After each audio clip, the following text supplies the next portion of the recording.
Good morning, folks. Welcome to That's My Farm. I'm Jim Schroyer, your host, and today we're in luck because we're in Wichita County, just a little northeast of Leota. We're on the France family farm, and we're going to be talking to Clint and Amy France here in just a bit about their farming operation of Angus cattle, wheat, and grain sorghum. So, folks, stay with us. We'll be right back.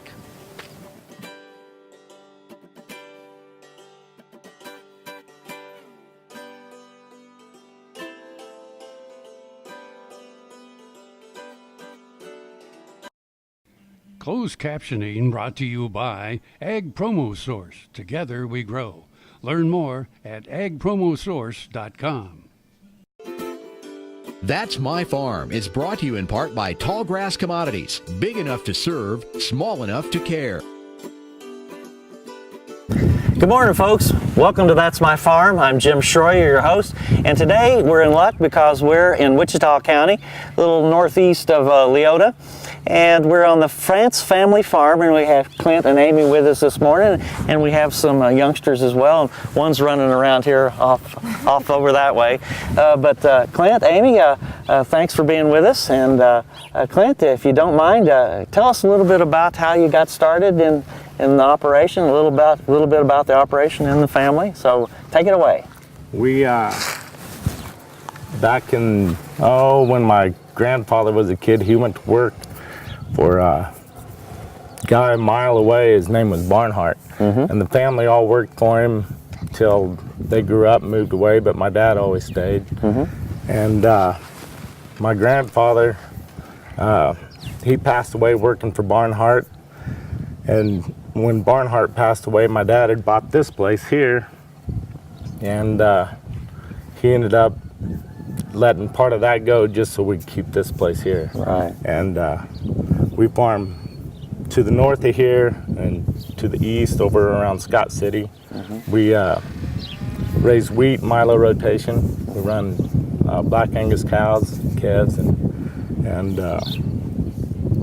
try to keep the kids as involved as we can, you know. But Okay. Yeah, you got a bunch of, as we drove in, you got a bunch of cows I saw in the pasture there, and Amy, you are a little busy too with these two young ladies here and Jury over there somewhere. So tell us how you kind of manage these youngsters. Well, this year is our first year homeschooling, and we just decided to try that out and keep our kids closer to home and really a first-hand experience of what farm life is and the work that you have to put into it to be successful. And so we try to get our work done first thing in the morning or as quickly as we can so that we can enjoy some afternoon off. The kids will tell you I put them to work to clean and all that good stuff. But those are just vicious rumors, right? Very good, just rumors.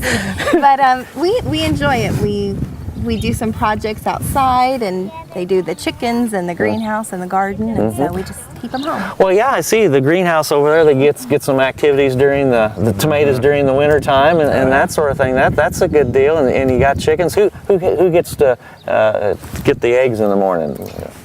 You do, huh? Turns. yeah, they take turns. Okay.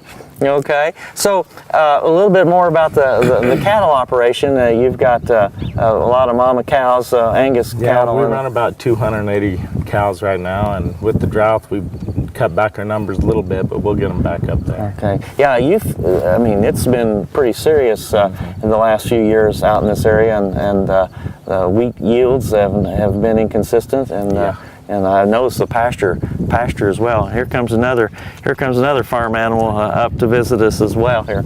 So, Clint, Amy, thanks for that little introduction here, and we've got to take a break here, so stay with us. We're going to be talking to you some more, and you folks at home, stay with us. We'll be right back with That's My Farm.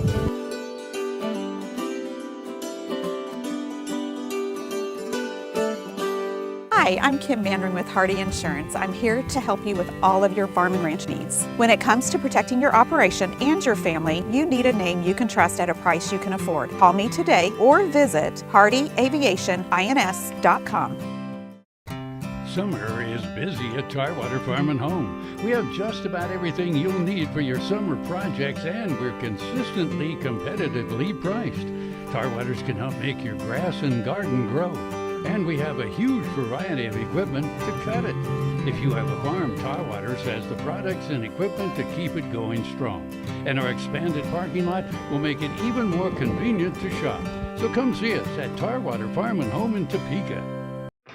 Next time you see a beautiful field of corn, reach out and thank the farmers who work tirelessly to raise corn for livestock feed, renewable fuels, and exports to feed a growing world population. The farmers on the Kansas Corn Commission work for Kansas Corn with grower-funded checkoff dollars that support foreign and domestic market development, research, promotion, and education to expand opportunities for Kansas farmers. To learn more, visit kscorn.com. That's My Farm is brought to you in part by Tallgrass Commodities. Big enough to serve, small enough to care. Welcome back to That's My Farm. I'm Jim Schroyer, your host, and we're on the France family farm here in Wichita County, and we just happen to have Clint with us. So Clint, tell us a little bit about your cattle operation. I know that's a big part of the operation here. You've got a bunch of Angus cows, as we can see back here in the back, close to the homestead. So tell us a little bit about the operation, the cattle-wise anyway. Right. We run all natural cows. If we any of our calves, if we have to give them a shot for any reason, they get a tag and they get sold separately from our natural herd.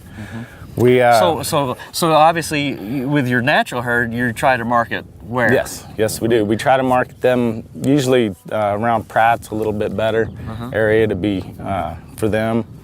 And anything with a shot, we just take them to the local sale barn. Okay. And we also market out of Oakley periodically, and but we do artificial insemination, and to a lot of our cows. We always calve in the spring.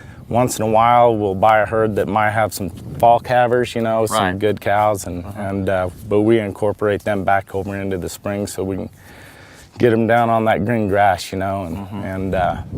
but we also buy some cleanup bulls from back east and what have you, and down in New Mexico. And so you're set up to breed artificially, and then obviously the ones you miss, you bring the bulls in, obviously. Yep, okay. Nothing but the best, of course, the black ones. We feed up our calves up to around 800 pounds. We'll either run them on drilled wheat in the, if we have it, and or volunteer, and then Milo stocks, and get them growed up, and then we either take them to the feedlot that can finish them out, or we will sell them. Okay, right around the 800. So you're weaned about somewhere 450, 500. Yes, okay, yep. With April, you calve in March, April, or? Yeah, usually right at the 1st of April. Okay, because any earlier that in this neck of the way, it's kind of chilly out here. Yeah, it still gets a little cool. Yeah. So you're weaning them at 450 weight, and then what do you do with them? When we wean them, we'll bring them in here and we'll have them and get them all calmed down, make sure that they're not, they're all hot wire broke. And then we try to keep them on fields that are close to home. So if there is a storm, we can just bring them right in. We don't have to worry about them being around traffic and what have you. Right. So we always we'll cut our steers, our bulls, and then sort our heifers and steers apart and keep them in separate herds. And we usually keep quite a few of our heifers, usually 80 to 100 head, and we'll breed them back from another bloodline so that we can just keep our good herd going. So. Sure. Okay, Clint, thanks for telling us a little bit about that. We'll get back to that in a second here, but stay with us. And folks, you stay with us as well, because we're going to be right back with more of That's My Farm.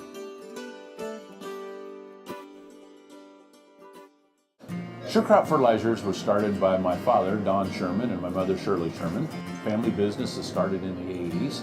We predominantly focus on plant nutrients and what we can do to give growers better responses with the fertilizer dollars that they do, and what we can do to make those things work better for the grower.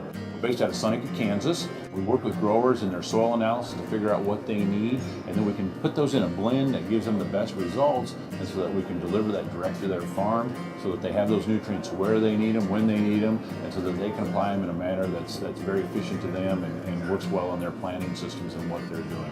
Sure Crop Fertilizers has been around for a long time. We always say we're big enough to take care of everything you need, but yet we're small enough to do it quickly.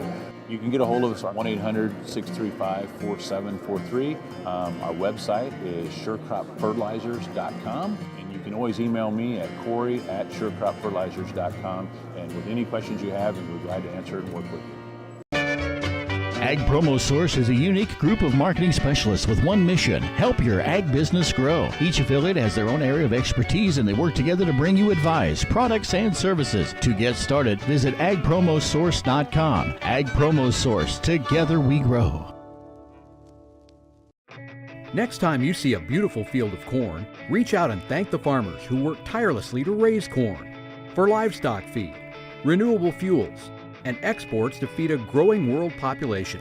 The farmers on the Kansas Corn Commission work for Kansas Corn with grower-funded checkoff dollars that support foreign and domestic market development, research, promotion, and education to expand opportunities for Kansas farmers. To learn more, visit kscorn.com. That's My Farm is brought to you in part by Tallgrass Commodities. Big enough to serve, small enough to care. Welcome back to That's My Farm. I'm Jim Schroyer. With us we have Clint France, and we're here in Wichita County. So, and we were talking about the beef operation a second ago, and let's continue a little bit more about that. You were talking about your natural, the ones that hadn't received antibiotic.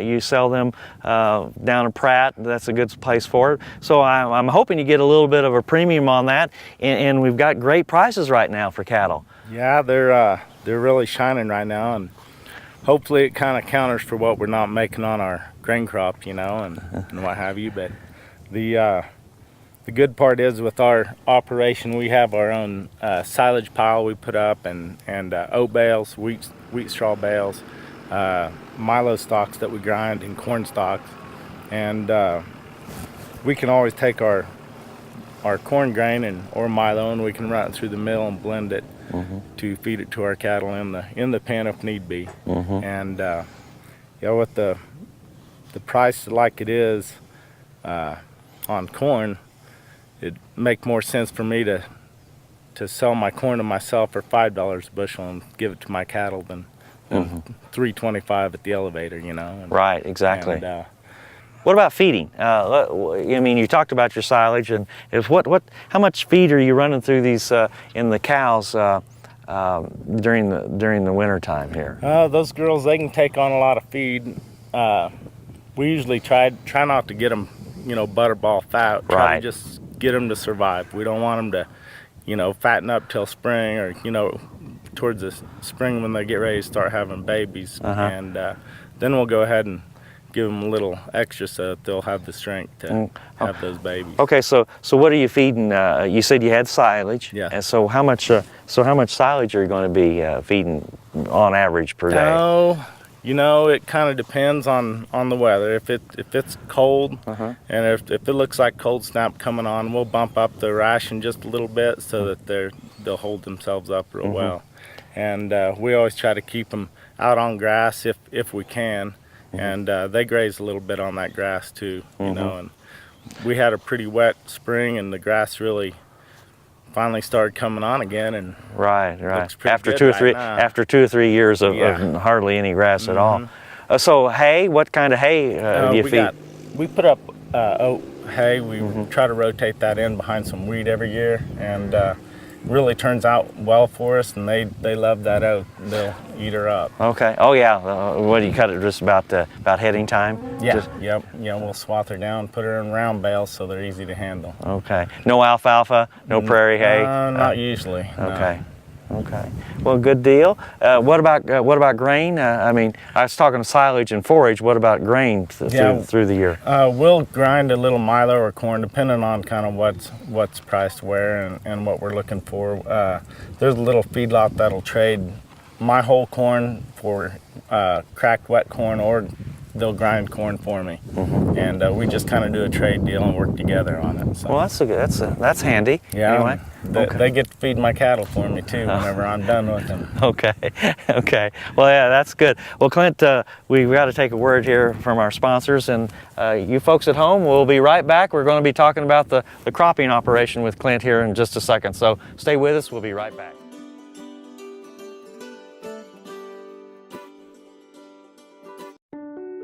We started farming in 1970. It was harder work then than it is now, a lot more physical work and the wear and tear on my knees and my body. Now here I'm 70 years old. Well, I started having knee pain here 4 or 5 years ago, and so I was looking for a stem cell clinic, and lo and behold, my good friend John Farley and Ken Wood, who'd been customers and friends for a number of years, opened their clinic, and in about 2 months my heel was a lot better, and then at the end of 3 months and then going on 4, why my knee started making significant improvement, and it's sure been a blessing, because before I had the stem cells, well, I'd be driving a tractor, and if I sat in a tractor for 2 or 3 hours, when I got out I'd have to stop and get the kinks out of my knee and shake it, and today that's not a problem.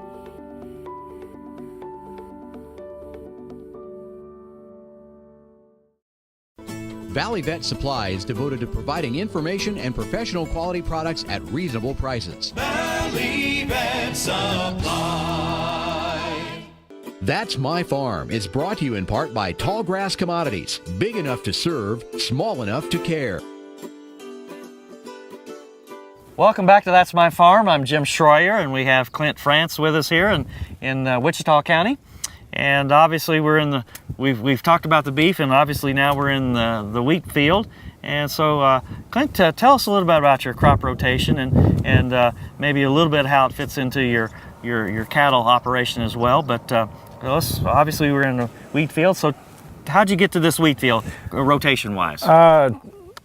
We used to run wheat and summer fallow, and then we just started putting milo in to stretch out the dollar a little more, So you're in a wheat, row crop, fallow? Yeah, wheat, row crop, fallow, and then back to wheat. Yes. Okay. And we put on a bushel wheat here, and we'll put a fence around it because it's connected to our pastures, and we have a windmill right there. We'll be able to graze the calves on this wheat, and they'll keep it down so it don't get too big and lush, In western Kansas, using, water's pretty limited in most years, and so yeah, grazing will sure help out. Right. So when do you plant this then? We normally start around the 10th of September. For wheat pasture? Yes. And we get her hoed in. We usually get her hoed in over here first, and then we go to our other ground that's not close to home. Okay, and that will not be pastured. Right. So that'll be planted later. Yes. In September, 1st of October, in that range. Okay. And where I got 3 fields here, one's we got our wheat, our milo there, and on the other side of the milo is volunteer wheat. And in that rotation, I always have my drilled wheat, I always have my stubble, and then I always have volunteer to come up, and the calves really do well on that rotation. Okay, so you plant a little early here, 60-pound seeding rate, a bushel per acre. Take us what variety, and let's talk a little bit about fertility. This is a 304, and TAM 304. Yep, and we put little anhydrous on in the middle of the summer, and it really shot her right up out of the ground. And we got our new air seeder, and we like it, but it tests us a lot. So we're learning as fast as it already knows everything. You said you had your test plot. Yes, it tested your patience. Huh? Yes, it did. But you got it set right eventually. Yep. Okay. Well, we have grain sorghum behind us here. So tell us a little about when you plant and what kind of fertility program you have there. Yeah, we usually try to get everything planted in there about the 15th of May. And we go in, we'll knock our weeds down in our stubble that's standing from the year before, and we'll this year I put Pioneer out there, and it has really done good this year. Okay. So it'll be planted no-till into Yes. your wheat stubble. Yes, sir. Okay. So what kind of nitrogen rates do you use on that? We put about 70 is what it was calling for. We use CropQuest to come up and take samples for us. And what Okay. have you.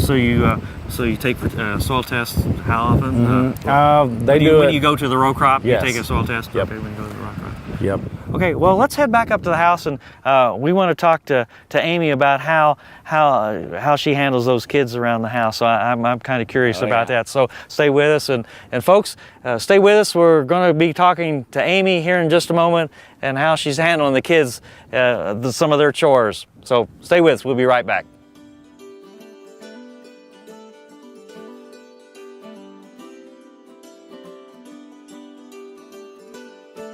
Hi, I'm Kim Mandarin with Hardy Insurance. I'm here to help you with all of your farm and ranch needs. When it comes to protecting your operation and your family, you need a name you can trust at a price you can afford. Call me today or visit hardyaviationins.com.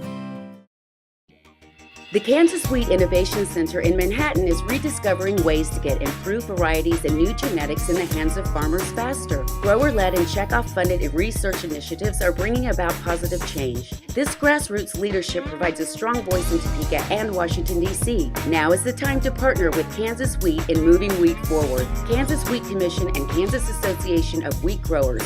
Farmers investing in their future and yours. Log on to rediscoverwheat.org. That's My Farm is brought to you in part by Tallgrass Commodities. Big enough to serve, small enough to care. Welcome back to That's My Farm. I'm Jim Schroyer, and we're on the France family farm in Wichita County, Kansas.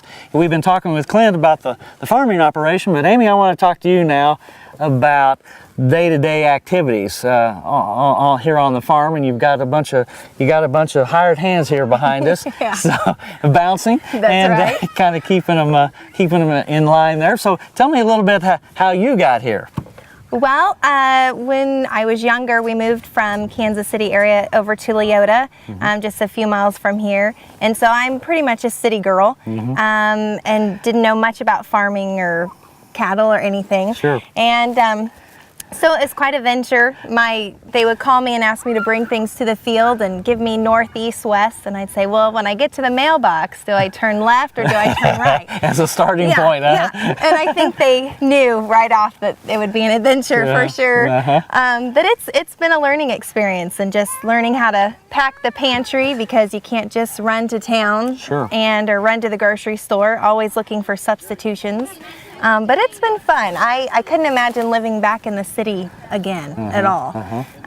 The way the kids are brought up, and they get to do their chores when they don't want to, and learning responsibility and keeping their animals alive and well. And so take us, sorry to interrupt you there, but kind of take us through, in the morning. So you homeschool, so and there's a lot of good curriculum out there for homeschooling now. So what kind of take us, they get up and I know you probably are in the classroom in the morning. Yeah. So kind of take us from there. We start out and have some breakfast, do a few chores in the morning, and we get right in about 8:30 or 9.